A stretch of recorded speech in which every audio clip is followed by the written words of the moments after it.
S3 Air Ops person. I ran the operations center for the S3 is supply battalion. and operations. S3 is operations, and I ran the TOC, Tactical Operations Center. And during that period of time, there were two incidents that happened. The first was, I think, probably the first hijacking that probably preceded, what was that guy's name that hijacked the 727 out of Boeing Field? Preceded his hijacking of the 727. This, the first call we got was from an aircraft pilot that was running up the aircraft, doing a maintenance run up in the on the base where we kept the aircraft in the revetments. He said, a Chew Hoy just got in the aircraft, has a gun, and he's telling us to take off. So, and we're taking off. What kind of aircraft was this? That was a UH-1, a Huey. And so they took off, and they flew, and we were able to talk to them, and they told us about the guy. And they were quite sure that he was a Chew Hoy, which is a Vietnamese, North Vietnamese that's been captured and goes through certain training and then becomes a guide for infantry units. They generally would go in the lead on an infantry patrol and point out any kind of hidden dangers. Hidden. Yeah. And so this went on. This was at night, probably 2 o'clock in the evening, and I was in my bunk, and one of the guys from ops came and got me up, and I was there for until probably 10 o'clock the next morning. The crew that was flying him did all sorts of things, faked engine failure and did other things, and he wasn't having any of it. And they ended up about 150, 200 miles south of our base, south of Da Nang. And they stopped and were refueling at a revetment, and they set up snipers, and they shot the guy. Turned out he was an Alaska native, and I guess just really was having a hard time in his unit, and it was just one of those tragedies of war that sort of stick with you. And living in Alaska for as long as I did, 35 years, spent a lot of time in rural, remote villages, and got to know native people. And some of the people that come from villages that are remote just have a hard time relating to people from the outside, and I'm sure that was part of his problem. Or even life in a bigger, busier place. Right. Much less a war zone. Right. And initially he told the crew that he wanted them to take him to Bangkok, and that was a little bit strange. It was probably as they were beginning to determine he may not have been a Chew Hoy, although he didn't speak English without an accent that they didn't recognize. But it was an Alaskan tribe accent. Yeah, an Alaskan native. Yeah. So I've often wondered where he came from, and I was never able to find out anything about that. So I would like to have. I don't know whether I could have spoken to the family or not, or would have wanted to, but it would have been something I would have considered. So what rank were you at this point? At that point, I was a captain, Okay. and but then from there, I was assigned from the S3 shop at the battalion to the G3 shop at division headquarters, 101st Airborne Division. I was assigned to be the 101st liaison to the 1st ARVN Division and the 2E10 Province in Way. And so that was after the major operations that did a lot to destroy Way. but there was still a lot of, Hawaii was a beautiful city, and there was a university there, and there were still girls going to the university. I don't recall ever seeing any guys, but we'd see them in town. And I, being the liaison to the 1st ARVN Division, I was staying in a McGee compound, which was an old hotel. And I would spend all of the day with the 1st ARVN Division in the G3 shop of the division. I'd end up going to Air Mission Commander meetings where U.S. aircraft were flying ARVN troops and coordinating between the U.S. Bases or U.S. units and the Vietnamese units.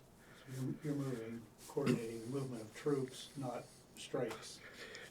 Coordinating the aviation assets, supporting them, and also briefing. While I was there, I would brief the MACV people in the morning, and then in the afternoon I would travel to Camp Eagle, which was 25 miles away.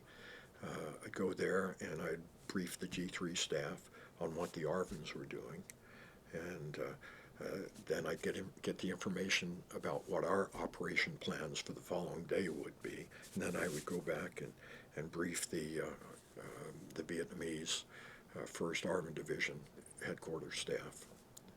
So it was that was a fun thing to do. I enjoyed that part of the job, that part of being in Vietnam. Good people. They were. I enjoyed the Vietnamese, and I think they are good people. And I've been back to Vietnam since, so I've spent a fair amount of several trips to Southeast Asia. From there, I had an inter-theater transfer from Vietnam to Germany, and I was stationed with an aviation unit in Stuttgart, and it was the 64th Aviation Company, and we just provided support for the 7th Corps headquarters. And I was there for, probably 3 months, 4 months, and then took over as the S4 for the battalion.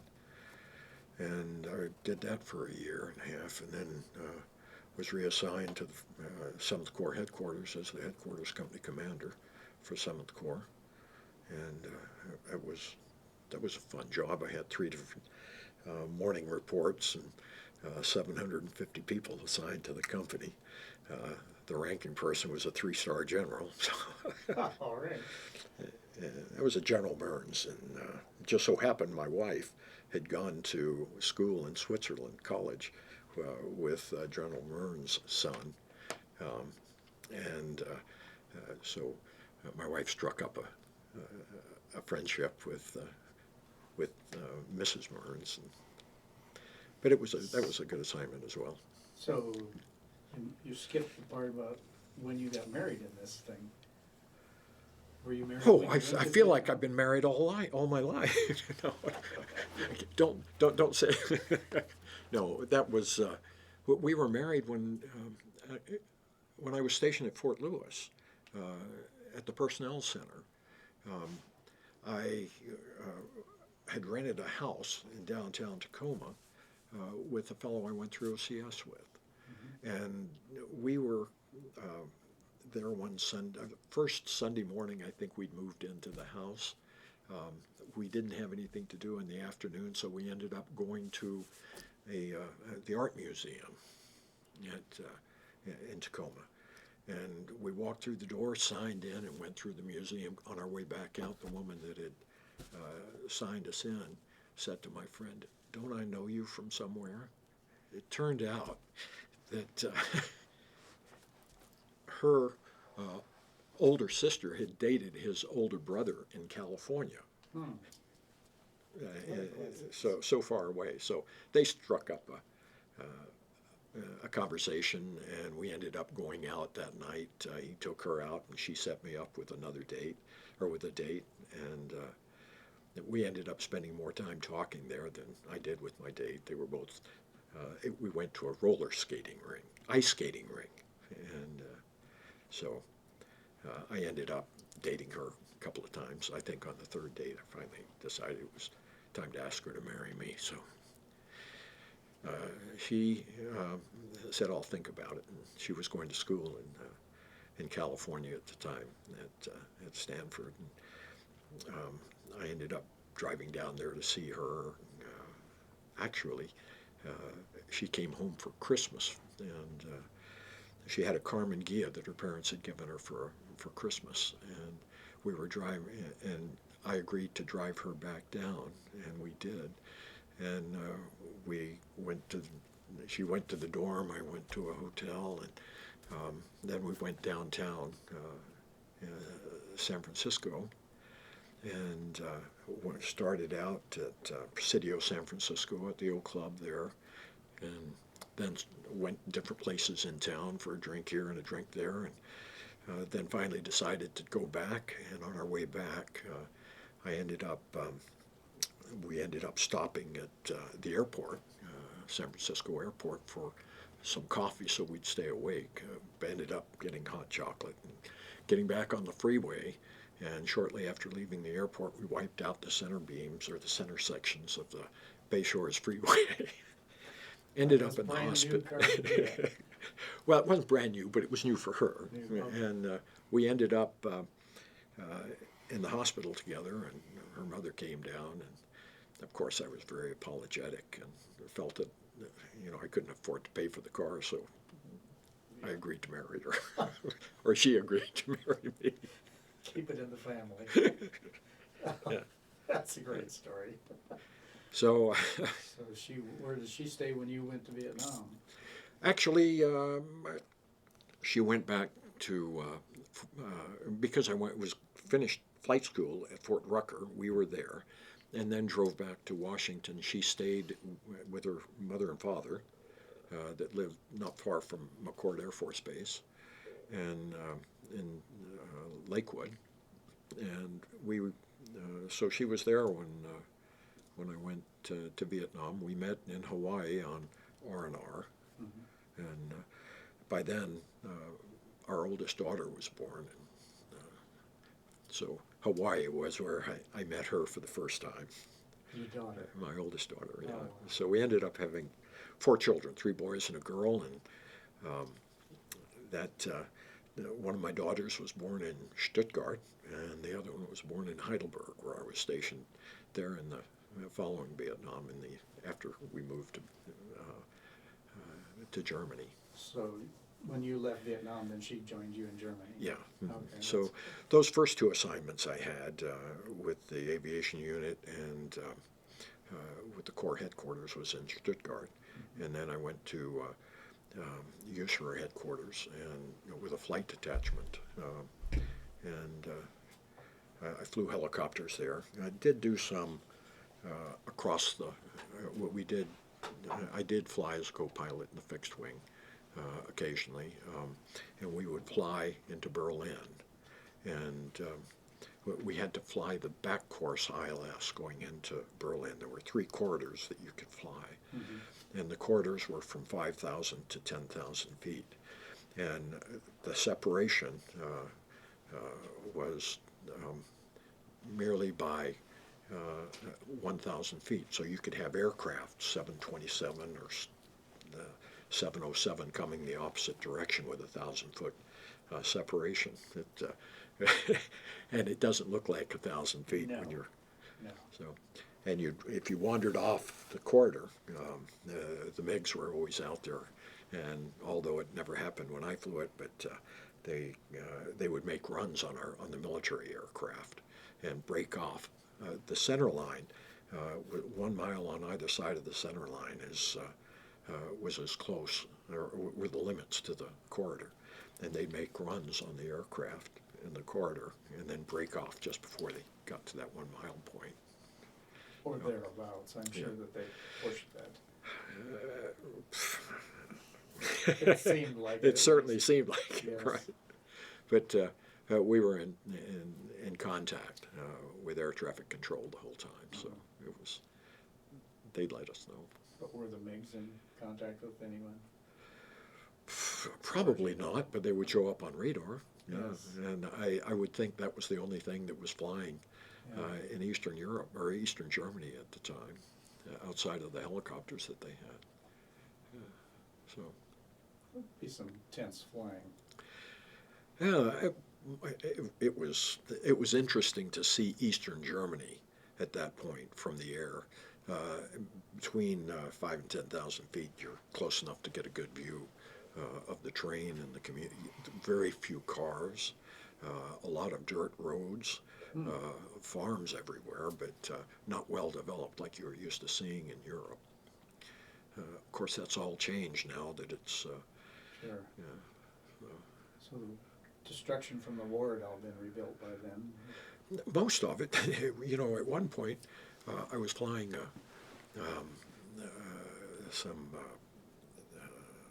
what are they, the security for high-ranking state employees. The Secretary of Defense was visiting, and this was when I was flying for flying out of Heidelberg with USAR headquarters, and I took them over to fly along the DMZ, the route that we would fly, and then we landed at one of the bases that we were going to land in. And it was probably 10 o'clock in the morning on a Sunday, and there was a loud explosion on this base. I've forgotten the name of the base, but there was actually a bomb that had been dropped during World War II that was under an intersection of two roads on that air base, and it exploded, and it left quite. Spontaneously. Yeah, it was. This was 30 years after the war, and it just exploded, left a pretty good sized crater, and the Secret Service guys that we were flying, they were interested in what that was also, because they were doing the forerunner of the visit of the Secretary of Army. So, yeah. That would have been an exciting day for them, wouldn't Yeah, it? it was. Well, for you too, I mean. So, So by the time you went over it, it was just a crater, right? Or the explosion happened while you were flying? we were on the ground. We were actually having breakfast at the mess hall Hmm. at